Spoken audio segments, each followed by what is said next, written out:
मैं आप सभी का हार्दिक अभिनंदन करती हूँ। प्रार्थना करें। हे परमपिता परमेश्वर, धन्यवाद देते हैं तेरे हर एक दया के लिए। और दिन में बहुत सारे तकलीफ, तमन्ना और बहुत सारी चीज़ लेकर तेरे सामने आए कि प्रभु हम तेरे से दूर हो गए हैं और इसलिए हमारा जीवन का चैन और हमारा जीवन का शांति हमें नहीं मिली। परंतु प्रभु, तू जीवित ईश्वर है, तू शांति का राजा है और इस समय हम सब हमारा जीवन में शांति और एक नई आशा और एक नई दिशा का खोज में है प्रभु, जो तेरे में हम सबको मिलेगा। प्रभु, हम अपना जीवन का तेरे चरणों में रखते हैं। तू हमें दृष्टि दान कर ताकि हम देख सके और पिता समझ सके तेरे प्यार को, तेरे बलिदान को, जो व्यर्थ न हो परंतु तेरे पवित्र आत्मा के द्वारा एक नई जीवन का खोज में हम सबको अगुवाई दे। हमारे सारे गुनाह को तू माफ कर। प्रार्थना यीशु मसीह का नाम पर मांगता है, सुन और ग्रहण कर। आमीन।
यीशुनाथ मुक्ति सुनाता गाओ लोगों, उसके सगुन पहचान।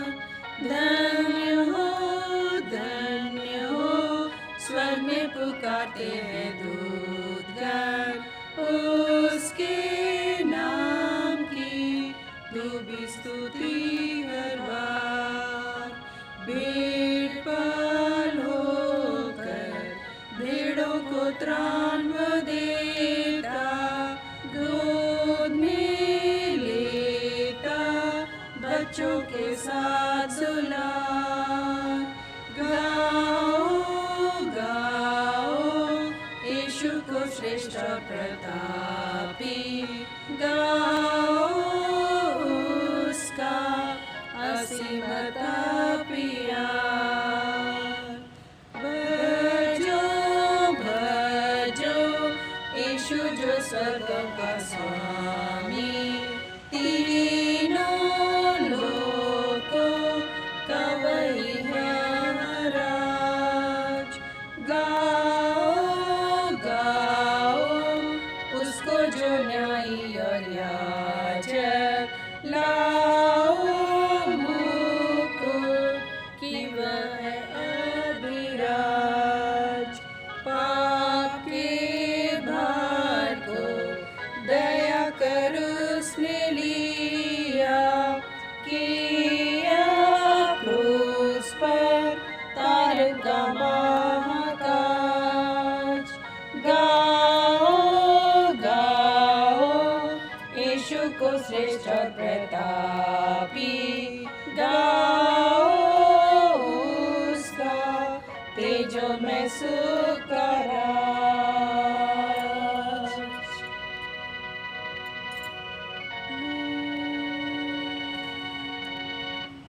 प्रभु आपके साथ हो और आपके साथ भी हो।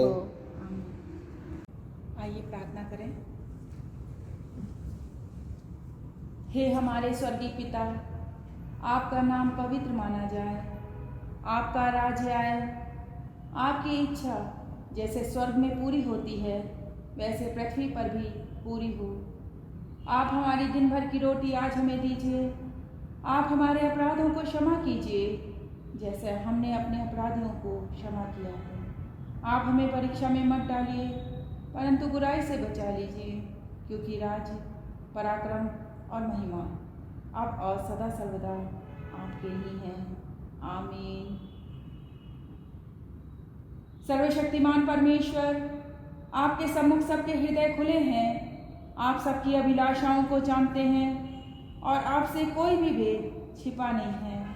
अपने पवित्र आत्मा की प्रेरणा से हमारे हृदय के विचारों को शुद्ध कीजिए, ताकि हम आपसे पूर्ण रूप से प्रेम करें और योग्य रीति से आपके पवित्र नाम की स्तुति करें, हमारे प्रभु यीशु मसीह के द्वारा। आमीन। प्रिय भाइयों और बहनों, हमारे प्रभु यीशु मसीह यह कहते हैं, हमारा प्रभु परमेश्वर ही एकमात्र प्रभु है। तो प्रभु अपने परमेश्वर को अपने संपूर्ण हृदय, संपूर्ण प्राण, संपूर्ण बुद्धि और संपूर्ण शक्ति से प्रेम कर, यह पहली आज्ञा है। दूसरी यह है, अपने पड़ोसी को अपने समान प्रेम कर। इससे बड़ी और कोई आज्ञा नहीं है। प्रभु हम पर दया कीजिए तथा इस व्यवस्था को रखने में हमारे हृदयों को प्रेरित कीजिए।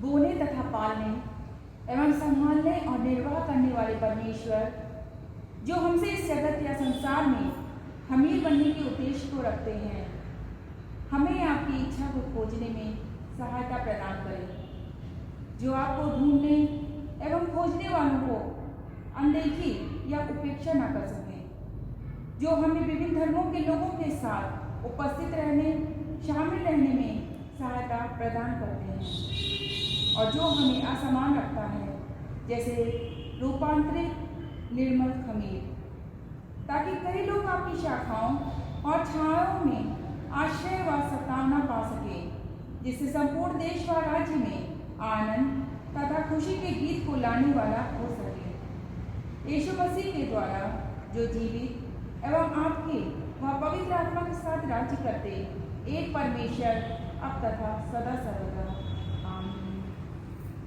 आज का पाठ दानियल नामक पुस्तक से 1 अध्याय और पद 1 से 21 तक। 1 अध्याय और पद 1 से 21 तक। यहूदा के राजा यहोयाकीम के राज्य के 3रे वर्ष में बेबीलोन के राजा नेबुकदनेस्सर ने यरूशलेम पर चढ़ाई करके उसको घेर लिया। तब परमेश्वर ने यहूदा के राजा यहोयाकीम को परमेश्वर के भवन के कई पात्र सहित उसके हाथ में कर दिया, और उसने उन पात्रों को शिनार देश में अपने देवता के मंदिर में ले जाकर अपने देवता के भंडार में रख दिया। तब इस राजा ने अपने खोजों के प्रधान अश्पनज को आज्ञा दी कि इज़राइली राजपुत्रों और प्रतिष्ठित पुरुषों में से ऐसे कई जवानों को ला, जो निर्दोष, सुंदर और सब प्रकार की बुद्धि में प्रवीण और ज्ञान में निपुण और विद्वान और राज मंदिर में हाजिर रहने के योग्य हो, और उन्हें कसदियों के शास्त्र और भाषा की शिक्षा दे। राजा ने आज्ञा दी कि उसके भोजन और पीने के दाखमधु में से उन्हें प्रतिदिन खाने पीने को दिया जाए। इस प्रकार 3 वर्ष तक उनका पालन पोषण होता रहे। तब उसके बाद वे राजा के सामने हाजिर किया जाए। उनमें यहूदा की संतान से चुने हुए दानियल, हननिया, मिशाएल और अजरिया नामक यहूदी थे। खोजों के प्रधान ने उनके दूसरे नाम रखे, अर्थात दानियल का नाम उसने बेलतशस्सर, हननिया का शद्रक, मिशाएल का मेशक और अजरिया का नाम अबेदनगो रखा। परंतु दानियल ने अपने मन में ठान लिया कि वह राजा का भोजन खाकर और उसके पीने का दाख मधु पीकर अपवित्र न होए। इसलिए उसने खोजों के प्रधान से विनती की कि उसे अपवित्र न होना पड़े। परमेश्वर ने खोजों के प्रधान के मन में दानियल के प्रति कृपा और दया भर दी। खोजों के प्रधान ने दानियल से कहा, मैं अपने स्वामी राजा से डरता हूँ, क्योंकि तुम्हारा खाना पीना उसी ने ठहराया है। कहीं ऐसा ना हो कि वह तेरा मुंह तेरे संग के जवानों से उतरा हुआ और उदास देखे और तुम मेरा सिर राजा के सामने जोखिम में डालो। तब दानियल ने उस मुखिया से, जिसको खोजों के प्रधान ने दानियल, हननिया, मिशाएल और अजरिया के ऊपर देखभाल करने के लिए नियुक्त किया था, कहा, मैं तुझसे विनती करता हूँ कि अपने दासों को 10 दिन तक जांच, हमारे खाने के लिए साग पात और पीने के लिए पानी भी दिया जाए। फिर 10 दिन के बाद हमारे मुंह और जो जवान राजा का भोजन खाते हैं उनके मुंह को देख, और जैसा तुझे देख पड़े उसी के अनुसार अपने दासों से व्यवहार करना। उनकी ये विनती उसने मान ली और 10 दिन तक उनको जांचता रहा। 10 दिन के बाद उनके मुंह राजा के भोजन के खाने वाले सब जवानों से अधिक अच्छे और चिकने दिखाई पड़े। तब वह मुखिया उनका भोजन और उनके पीने के लिए ठहराया हुआ दाख मधु दोनों छुड़ाकर उनको साग पात देने लगा। परमेश्वर ने उन चारों जवानों को सब शास्त्रों और सब प्रकार की विद्याओं में बुद्धिमानी और प्रवीणता दी, और दानियल सब प्रकार के दर्शन और स्वप्न के अर्थ का ज्ञानी हो गया। तब जितने दिन के बाद नबूकदनेस्सर राजा ने जवानों को भीतर ले आने की आज्ञा दी थी, उसने दिनों के बीतने पर खोजों का प्रधान उन्हें उसके सामने ले गया। राजा उनसे बातचीत करने लगा और दानियल, हननिया, मिशाएल और अजरिया के तुल्य इन सब में से कोई न ठहरा। इसलिए वे राजा के सम्मुख हाजिर रहने लगे। बुद्धि और हर प्रकार की समझ के विषय में जो कुछ राजा उनसे पूछता था, उसमें वे राज्य भर के सब ज्योतिषियों और तंत्रियों से 10 गुने निपुण ठहरते थे। और दानियल कुस्रू राजा के पहले वर्ष तक बना रहा। यहाँ पाठ समाप्त होता है।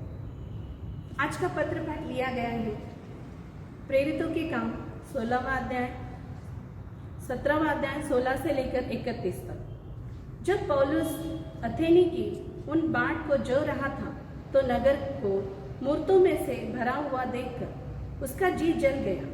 सो वह आराधनालय में यहूदी और भक्तों से और चौक में जो लोग मिलते थे उनसे हर दिन वाद विवाद किया करता था। तब इपिकुरी और स्तोकी पंडितों में से कितने उससे तर्क करने लगे, और कितनों ने कहा, यह बकवादी क्या कहना चाहता है। परंतु औरों ने कहा, वह अन्य देवताओं का प्रचारक मालूम पड़ता है, क्योंकि वह यीशु का और पुनरुत्थान का सुसमाचार सुनाता है। तब वे उससे अपने साथ अरियुपगुस पर ले गए और पूछा, क्या हम जान सकते हैं कि यह नया मत जो तू सुनाता है क्या है, क्योंकि तू अनोखी बातें हमें सुनाता है। इसीलिए हम जानना चाहते हैं कि इनका अर्थ क्या है। इसीलिए कि वे अथेनवी और परदेसी जो वहाँ रहते थे नई नई बातें कहने और सुनने के सिवाय और किसी काम में समय नहीं बिताते थे। तब पौलुस ने अरियोपगुस के बीच में खड़ा होकर कहा, हे अथेनी के लोगों, मैं देखता हूँ कि तुम हर बात में देवताओं के बड़े मानने वाले हो, क्योंकि मैं फिरते हुए तुम्हारी पूजने की वस्तुओं को देख रहा था, तो एक ऐसी वेदी भी पाई जिस पर लिखा था कि अनजाने ईश्वर के लिए, सो जिसे तुम बिना जाने पूछते हो, मैं तुम्हें उसका समाचार सुनाता हूँ। जिस परमेश्वर ने पृथ्वी और उसकी सब वस्तुओं का बनाया, वह स्वर्ग और पृथ्वी का स्वामी होकर हाथ के बनाए हुए मंदिरों में नहीं रहता, न किसी वस्तु का प्रयोजन रखकर मनुष्य के हाथों की सेवा लेता है, क्योंकि वह तो आप ही सबको जीवन और श्वास और सब कुछ देता है। उसने एक ही मूल से मनुष्य की सब जातियां सारी पृथ्वी पर रहने के लिए बनाई हैं और उनके ठहराए हुए समय और निवास के सीमाओं को इसीलिए बांधा है कि वे परमेश्वर को ढूंढे, कदाचित उसे टटोल कर पा जाए, तो भी वह हम में से किसी से दूर नहीं, क्योंकि हम उसी में जीवित रहते और चलते फिरते और स्थिर रहते हैं। जैसे तुम्हारे कितने कवियों ने भी कहा कि हम तो उसी के वंश भी हैं। सो परमेश्वर का वंश होकर हमें यह समझाना उचित नहीं कि ईश्वरत्व सोने या रुपये या पत्थर के समान है, जो मनुष्य की कारागिरी और कल्पना से गढ़े गए हैं। इसीलिए परमेश्वर अज्ञानता के समयों से आनाकानी करके अब हर जगह सब मनुष्य को मन फिराने की आज्ञा देता है, क्योंकि उसने एक दिन ठहराया है जिसे मैं वह उस मनुष्य के द्वारा धर्म से जगत का न्याय करेगा, जिसे उसने ठहराया है, और उसे मरे हुओं में से जिलाकर यह बात सब पर प्रमाणित कर दी है। यह पत्र पाठ समाप्त हुआ। सुसमाचार पाठ जो हमको मिलेंगे मत्ती रचित सुसमाचार, उसका 13वां अध्याय 31 आयत से 33 आयत तक। हे ख्रिस्त यीशु, आपकी महिमा हो। मत्ती रचित सुसमाचार 13वां अध्याय 31 आयत से पाठ की आरंभ। उसने उन्हें एक और दृष्टांत दिया, स्वर्ग का राज राय के एक दाने के समान है, जिसे किसी मनुष्य ने लेकर अपने खेत में बो दिया।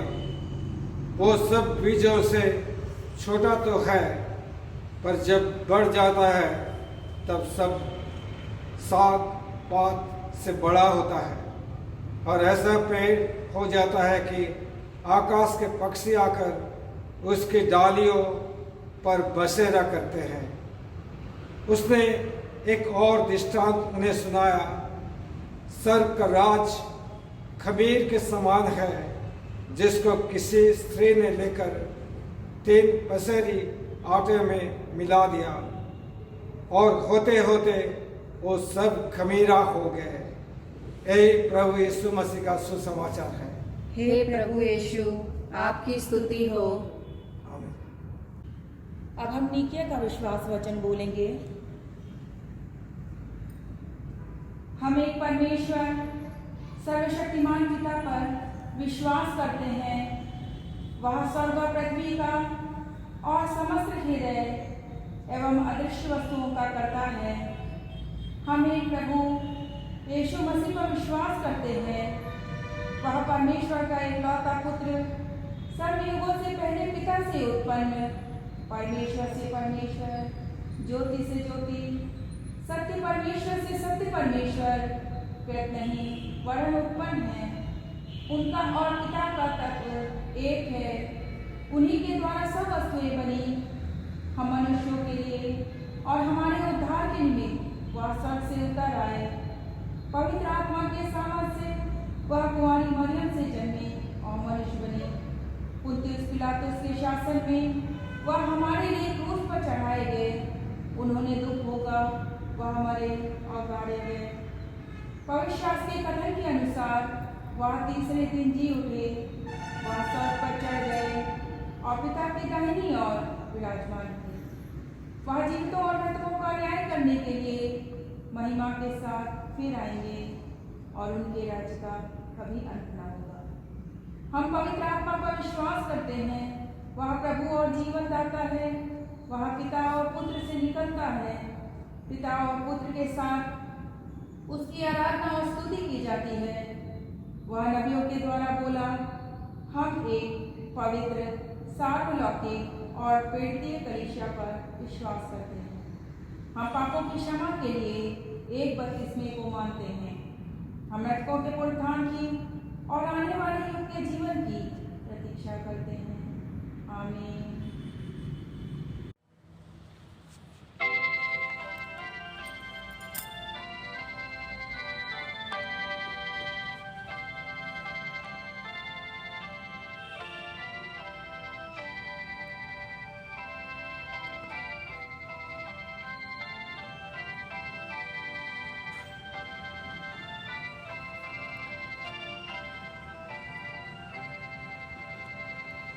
सूर्य जहाँ अस्त उदय, यीशु का राज फैलेगा।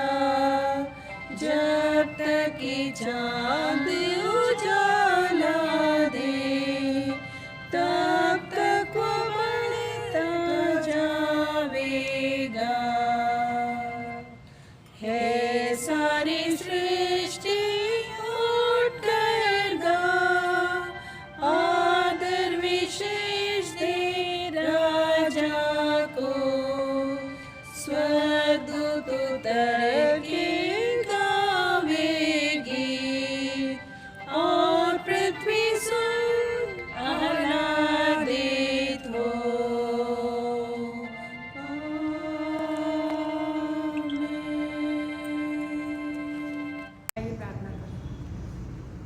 हमसे अत्यंत प्रेम करने वाले हमारे प्रिय परमेश्वर, एक बार फिर से हम अपने जीवनों को आपके पवित्र हाथों में समर्पित करते हैं।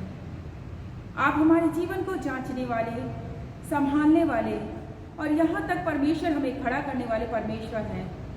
हर एक उत्तम वस्तु हमने आपसे पाई है। आज जब हम आपके वचन को मनन करने जा रहे हैं, तो एक बार फिर से आपका वचन हमें संभालने वाला, हमें परमेश्वर उस सच्चाई के मार्ग पर ले जाने वाला हो सके जिस पर आप चलकर उस स्वर्गीय लोक में स्थापित हैं।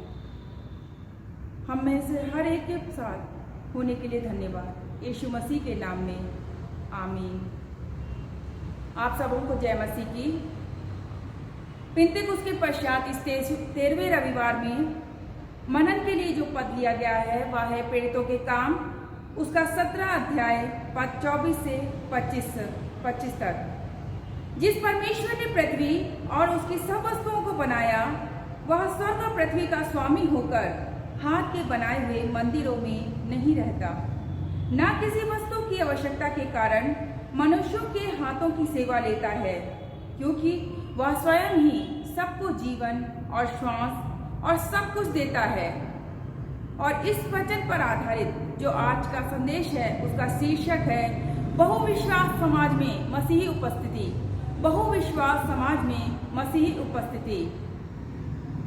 बहुविश्वास या मल्टीफेथ का अर्थ है कि एक से अधिक धर्म, दर्शन वह विश्व दृष्टिकोण के पहलुओं के साथ एक आत्मीयता को महसूस करना एवं यह मानना कि कोई भी दूसरे से श्रेष्ठ नहीं है। हम एक बहुधार्मिक स्थिति या वातावरण और ऐसे समाज में रहते हैं जहां पर प्रत्येक धार्मिक विरोधाभासों, धार्मिक विभिन्न मान्यताओं एवं धार्मिक प्रथाओं के साथ हमें जीवन बिताना होता है। इस बहुधार्मिक समाज में सुसमाचार को साझा करने के लिए परमेश्वर के अनदेखी अनुग्रह की प्रचुर मात्रा में और बहुतायत से हमें आवश्यकता है। यह संदेश इस कार्य को संपूर्ण या पूर्ण करने के लिए ज्ञान, साहस और दिव्य शक्ति प्राप्त करने के लिए सलाह या उद्देश्यों को देता है। यीशु मसीह ने धार्मिकता से परे आध्यात्मिकता को हमें सिखलाया। इसीलिए परमेश्वर का वचन हमको प्रोत्साहित एवं उत्साहित करता है कि हम संपूर्ण संकीर्ण धार्मिक विचारों एवं धार्मिकता से परे मसीह के चरित्र के माध्यम से सुसमाचार को प्रकट कर सके। इस मोड़ या चरण पर सुसमाचार को साझा करने के लिए कुछ महत्वपूर्ण बुनियादी सच्चाइयों को जानना आवश्यक है।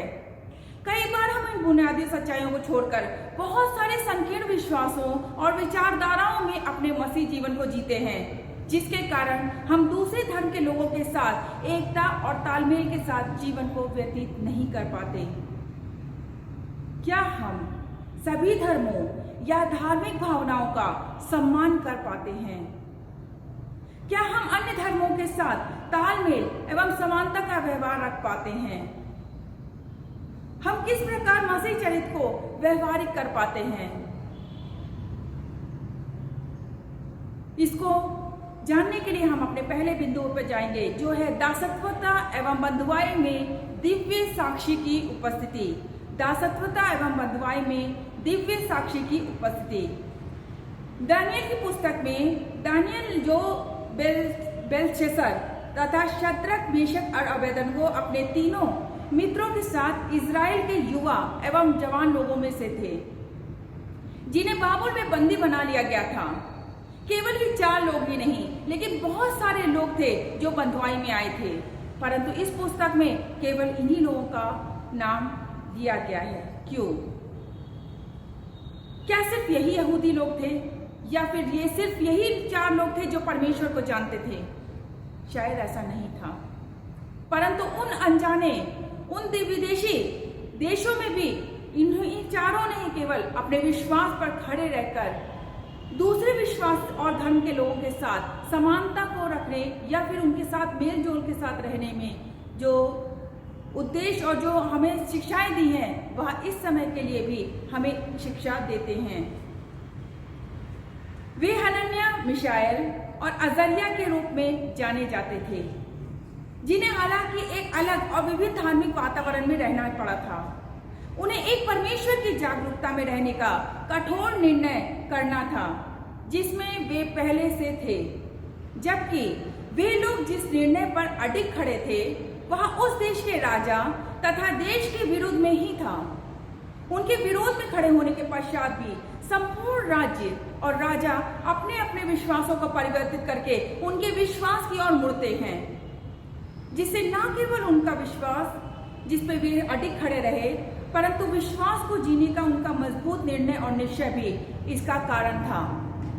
यदि हम अपने विश्वासों में अडिग हैं, यदि हम जानते हैं कि हम किस परमेश्वर को जानते हैं, किस परमेश्वर को मानते हैं, यदि हम उसी परमेश्वर के दिए हुए कार्यों और बिंदुओं और उद्देश्यों को सिखलाए अपने जीवन को जीते हैं, तो इसमें कोई संदेह नहीं कि हर एक परिस्थिति में, हर एक क्षेत्र में हम परमेश्वर के नाम की महिमा कर सकते हैं।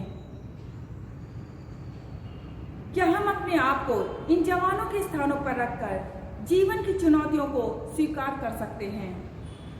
हमारा जीवन हमारे विश्वास को प्रदर्शित करता है या नहीं? क्या हम वचन और प्रार्थना में सहभागिता को अपने दैनिक जीवन में रखते हैं या नहीं?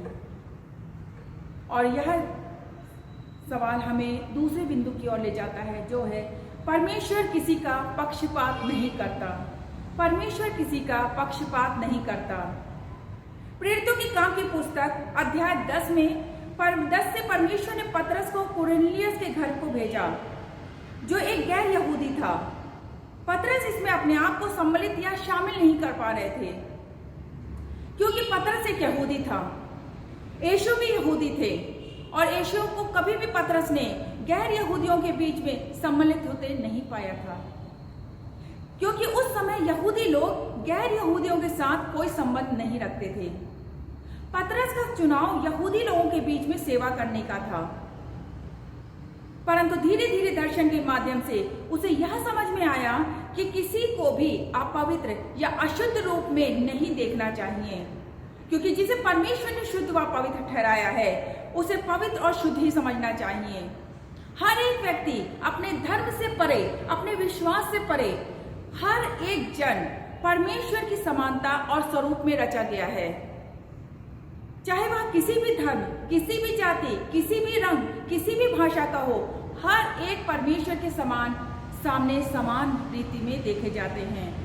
इसीलिए यूहन्ना 3:16 कहता है कि जितनों ने उस पर विश्वास किया उसमें कोई धर्म और कोई भाषा या किसी भी तरह का पक्षपात शामिल नहीं है।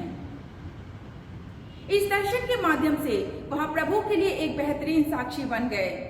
ऐसा परमेश्वर जो सभी का परमेश्वर है, जो बिना पक्षपात के है। प्रेरितों का काम उसका 10वां अध्याय पद 34।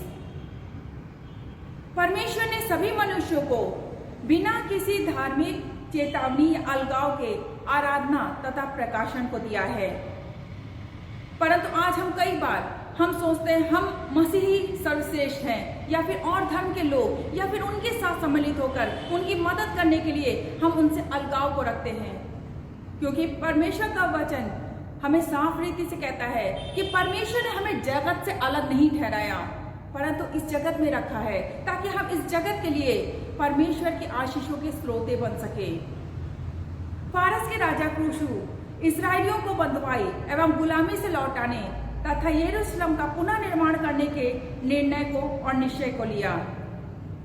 दूसरा इतिहास उसका 36 अध्याय पद 22 और यशायाह की पुस्तक उसका 44वां अध्याय पद 28 से 45 पद के पद 8 तक हम इसको देखते हैं कि क्रूसु ने ना तो इजराइल का राजा था और ना वह यहोवा को जानता था या फिर उसकी उपासना करता था। क्रूसु पारसी धर्म या फिर सौराष्ट्र रिलीजन को मानने वाला था और वह परमेश्वर यशायाह के माध्यम से क्रूसु राजा के विषय में कहता है, मेरा अभिषिक्त दास। जो क्रूसु के विषय में कहता है वह मेरा ठहराया हुआ चरवाहा है और मेरी इच्छा पूरी करेगा। यरूशलेम के विषय कहता है वह बसाई जाएगी और मंदिर के विषय तेरी नींव डाली जाएगी। यशायाह 44 का 28। परमेश्वर ने एक गैर यहूदी राजा को कहा कि मेरा अभिषेक और ठहराया हुआ है। क्या उस समय कोई भी परमेश्वर का ठहराया हुआ जन नहीं था? यह वह समय है जब यशायाह भविष्यद्वक्ता परमेश्वर के द्वारा खड़ा किया गया नबी था। परंतु कई बार जब परमेश्वर के लोग परमेश्वर के लिए, परमेश्वर की आवाज के लिए अपने कानों को बंद कर देते हैं, जब परमेश्वर के लिए कदम उठाने के लिए संकोचों को लाते हैं, जब प्रश्नों को खड़ा कर देते हैं परमेश्वर के सामने और कहते हैं परमेश्वर मैं अयोग्य हूं, मैं नहीं जा सकता या मैं नहीं कर सकती, तो परमेश्वर अपने कार्य को पूरा करना जानता है। परमेश्वर का कार्य आपके और मेरे मना कर देने से या मेरे विचारों से ही सीमित नहीं हो जाते। परमेश्वर अपने कार्य कैसे भी किसी को भी से भी करवा सकता है। इसीलिए यीशु जब अब अंतिम समय में जा रहे थे, उस यात्रा में जब लोग होसन्ना के नारे लगा रहे थे, तो जब फरीसी और सदुकी आके कहते हैं कि अपने लोगों को चुप कराओ, तो यीशु कहते हैं यदि ये चुप हो गए तो पत्थर बोल उठेंगे। परमेश्वर पत्थरों से भी अपनी स्तुति कराना जानता है। फिर आप और हम तो मनुष्य हैं जिनको परमेश्वर ने रचा है। परमेश्वर ने प्रतिज्ञा की है कि मैं आगे चलूंगा और किवाड़ों, लोहे के पेड़ों और तालों को तोड़ डालूंगा। परमेश्वर ने न केवल क्रूसों से ही बल्कि बात की, परंतु कई ऐसे गैर यहूदियों को अपनी महिमा, अपने मिशन और अपने कार्य के लिए खड़ा किया है। क्या हम परमेश्वर की आवाज को सुनकर उसको मानने के लिए तत्पर हैं? क्या परमेश्वर हमारे द्वारा अन्य लोगों के लिए को प्रयोग करता है या फिर अन्य लोगों को हमारे लिए प्रयोग में लाते हैं? क्या हम परमेश्वर के लिए एक समर्पित जीवन को जी पा रहे हैं? जो हमें तीसरी बिंदु की ओर ले जाता है, खमीरी आटा या तथा राई का बीज। खमीरी आटा तथा राई का बीज।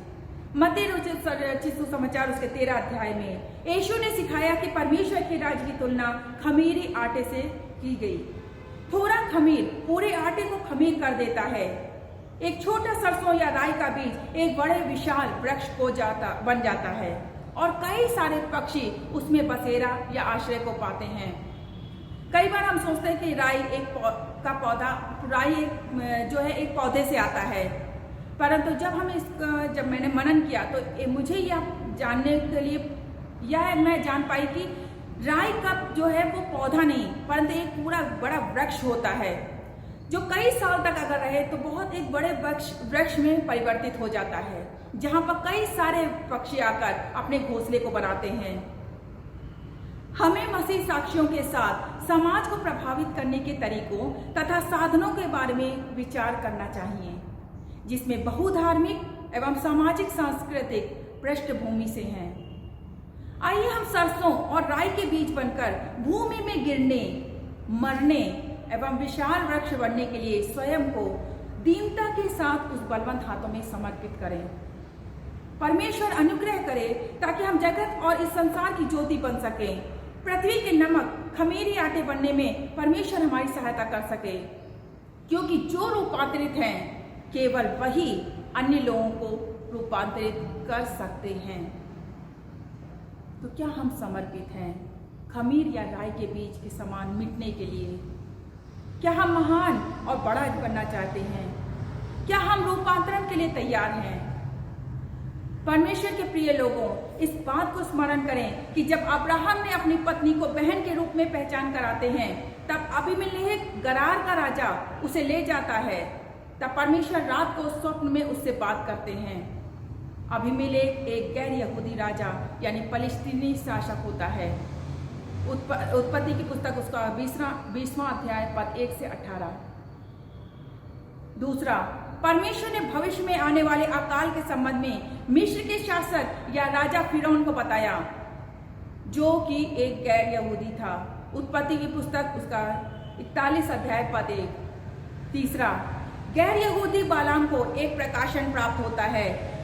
गिनती की पुस्तक उसका 22वां अध्याय। चौथा, परमेश्वर ने स्वप्न के माध्यम से नबूकदनेस्सर राजा के सम्मुख यह प्रकट किया कि भविष्य में होने वाली बातें और आने वाले मसीह के आगमन के विषय में, जो एक मूर्ति पूजक था जिसने अपनी प्रतिमा बनाकर उसकी आराधना करने के लिए लोगों को उत्साहित किया। ऐसे कठोर राजा, ऐसे मूर्ति पूजक राजा के सामने परमेश्वर ने मसीहा के दूसरे आगमन की बात को दर्शित किया। दानियल की पुस्तक उसका 2वां अध्याय। पांचवा, निनवे के गैर यहूदी लोगों ने परमेश्वर के वचन को सुना, उसे ग्रहण किया एवं पश्चाताप किया। वे पछताए। योना की पुस्तक उसका 3वां अध्याय पद 4। छठा, नए नियम में पिलातुस की पत्नी को स्वप्न के माध्यम से यीशु मसीह के बारे में संदेश मिला। मत्ती रचित सुसमाचार उसका 27 अध्याय पद 19। आप सोच रहे होंगे कि क्यों मैं गैर यहूदी लोगों के लिए, जिनको परमेश्वर ने इस्तेमाल किया, प्रयोग किया, उनके बारे में बता रही हूँ। वो इसलिए ताकि आज आप और मैं इस बात को चुनौती रखें कि यदि आप और मैं परमेश्वर की आवाज को सुनकर परमेश्वर के कार्य को करने के लिए तत्पर नहीं हैं, तो परमेश्वर अपने कार्य को किसी अन्य लोगों से भी पूरा करने के लिए सामर्थ्य और योग्य है। अगर नहीं तो ये धरती, ये आकाश और ये ईंट पत्थर भी परमेश्वर की उपस्थिति में परमेश्वर के कार्य को सिद्ध करने के लिए पूरी तौर से तैयार हैं। क्योंकि मनुष्य होकर हम मना कर सकते हैं, परंतु यह सृष्टि कभी भी परमेश्वर के कार्य के लिए मना नहीं कर सकती। आज हम बहुत सारे समस्याओं को अन्य धर्मों के लोगों के साथ पाते हैं। मसीह लोग अपने आप को पूरी तौर से कंफर्टेबल दूसरे धर्म के साथ नहीं पाते, क्योंकि कई बार हम रूढ़िवादी रीतियों से अपने मसीह जीवन को जीते हैं, ना कि परमेश्वर के आधार पर, वचन के आधार पर। परमेश्वर हमें इस बात के लिए बलवंत करे कि आने वाले कठिन समयों में भी हम दानियल के समान, हम परमेश्वर के मूसा के समान, परमेश्वर के लोगों के समान खड़े हो सके, उसके दर्शन को प्राप्त करके, उसकी आवाज को सुनकर उसी प्रकार करें। और हम ये कह सकें, चाहे हम जीवित हों या हम मर जाएं, परंतु महिमा केवल परमेश्वर को मिलने वाली हो सके।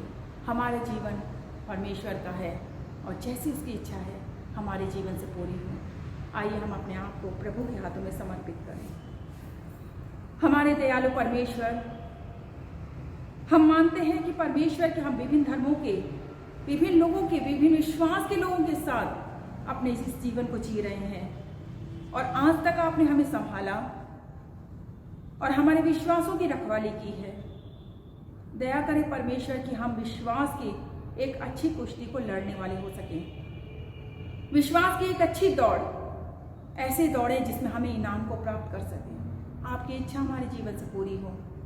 हम हर एक धर्म के लोगों का आदर और सम्मान कर सकें और अपने जीवन से मसीह के गुणों को प्रकट करने वाले हो सकें। लोग हमें नहीं, परंतु आपको हमारे जीवन से देखने वाले हो। हमारे परिवार को आप अपने मंदिर और अपने आलय के रूप में परिवर्तित करें। हमारे हृदय के हर एक परमेश्वर बुराइयों को हटाकर अपनी आराधना और स्तुति से भर दें, ताकि हम अन्य हर एक व्यक्ति के लिए आशीष और अनुग्रह का कारण बन सकें। हम में से प्रत्येक को आशीषित और बलवंत करें। धन्यवाद के साथ इस प्रार्थना को यीशु मसीह के नाम में मांगते हैं, आमीन। परहित निवेदन, हम समस्त मानव जाति के लिए प्रार्थना करें और अपनी प्रार्थनाओं को प्रभु यीशु मसीह के निरंतर निवेदन के साथ अर्पित करें।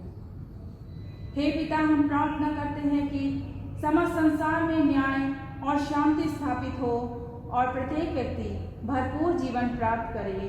हे दयावान प्रभु, हमारी प्रार्थना सुनिए। उन सब लोगों के लिए जो इस गांव या नगर में रहते हैं, उन सभी बातों को दूर करने के लिए जिनसे आपसी फूट और झगड़े होते हैं, और हमारे देश में सच्ची एकता की बढ़ती के लिए हे दयावान प्रभु, हमारी प्रार्थना सुनिए।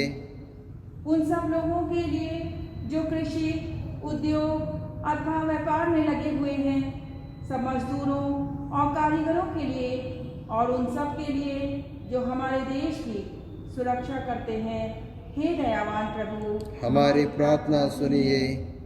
अध्यापकों और छात्रों, वैज्ञानिकों, लेखकों और कलाकारों और उन सब व्यक्तियों के लिए जो अन्य लोगों के विचारों और भावनाओं को प्रभावित करते हैं, हे दयावान प्रभु, हमारी प्रार्थना सुनिए। उन सब लोगों के लिए जो दुखी हैं, बेरोजगार हैं, भूखे प्यासे हैं, दरिद्र और दलित हैं, बीमार और मरणासन हैं, और उन सब व्यक्तियों के लिए जो ऐसे लोगों की सेवा और सहायता करते हैं, हे दयावान प्रभु, हमारी प्रार्थना सुनिए।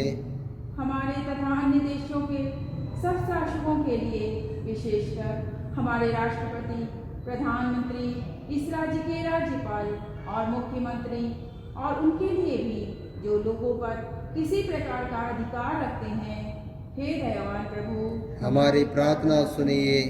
संपूर्ण मसीह समाज की एकता और मेल मिलाप के लिए और समस्त संसार में उनकी गवाही और सेवा कार्य के लिए, हे दयावान प्रभु, हमारी प्रार्थना सुनिए। भारत में आपकी समस्त कलीसिया के लिए, उनकी परिषदों तथा अगुओं, विशेषकर हमारे प्रमुख धर्माचार्य, दक्षिण भारत की कलीसिया के प्रमुख धर्माचार्य और मार्थोमा कलीसिया के मेट्रोपॉलिटन हमारे धर्माचार्य, हमारे पुरोहित और आपकी कलीसिया के सब अन्य धर्म सेवकों के लिए कि वे सच्चाई और लगन से आपकी सेवा करें, हे दयावान प्रभु, हमारी प्रार्थना सुनिए। यह वादे कि आपके उन सब भक्तों के साथ जिन्होंने अपने जीवन में सच्चाई से आपकी सेवा की है, हम भी आपके राज्य के शाश्वत आनंद में संभागी हो सकें, हे दयावान प्रभु, हमारी प्रार्थना सुनिए। हे स्वर्गीय पिता, अपने राज्य को शीघ्र प्रकट कीजिए और हमारे इन प्रार्थनाओं को सुनिए। हम आपके पुत्र, अपने प्रभु और उद्धारकर्ता यीशु मसीह के नाम से ये मांगते हैं, आमीन। स्वर्ग में परमेश्वर की महिमा और पृथ्वी पर उसके लोगों को शांति। हे प्रभु परमेश्वर, स्वर्गीय राजा, सर्वशक्तिमान पिता परमेश्वर, हम आपकी आराधना करते, आपको धन्यवाद देते और आपकी महिमा के कारण आपकी स्तुति करते हैं। हे प्रभु यीशु मसीह, परमेश्वर पिता के इकलौते पुत्र, हे प्रभु परमेश्वर, हे परमेश्वर के मेमने, आप जगत का पाप उठा ले जाते हैं, हम पर दया कीजिए। आप पिता की दाहिनी ओर विराजमान हैं, हमारी प्रार्थना स्वीकार कीजिए, क्योंकि केवल आप ही पवित्र हैं, आप ही प्रभु हैं, आप ही हे यीशु मसीह पवित्र आत्मा के साथ परमेश्वर पिता की महिमा में परम उच्च हैं, आमीन।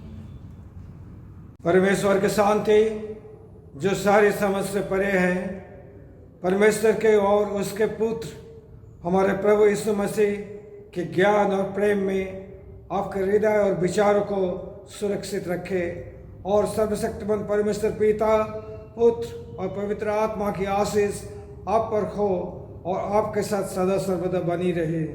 आमीन।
करते हैं। परम पिता परमेश्वर धन्यवाद देते हैं कि इस दुनिया को तूने सृष्टि की और हम सबको बहुविध भाषाएं दी, बहुत सारी चिंताएं दी, बहुत सारे दर्शन दी, परंतु हम सब एक हैं, तुझ में सब हम एक हैं। और इसलिए प्रभु हम एक दूसरे का सम्मान कर सके ऐसा ज्ञान दे प्रभु। प्रभु धन्यवाद देते हैं कि तूने इस जगत में आए और इस जगत में जीवन के लिए तू ज्ञान दिया जो जीवन अनंत काल तक रहेगा। धन्यवाद देते हैं प्रभु, हमारा समाज में सब मजहब के लोग एक साथ रह सके, शांति से रह सके और एक दूसरे में प्यार बांटने सके, ये दया कृपा कर और हमारा जीवन से तेरे प्रेम हम सबको दिखा सके, ये दया कर। हमारा सारे गुनाह को तू माफ कर। प्रार्थना यीशु मसीह के नाम पर मांगते हैं, सुन और ग्रहण कर। आमीन। और आपके साथ भी हो। शांति से पूर्ण जाओ, प्रभु से प्रेम करो और उसकी सेवा में लगे रहो। मसीह के नाम में आमीन।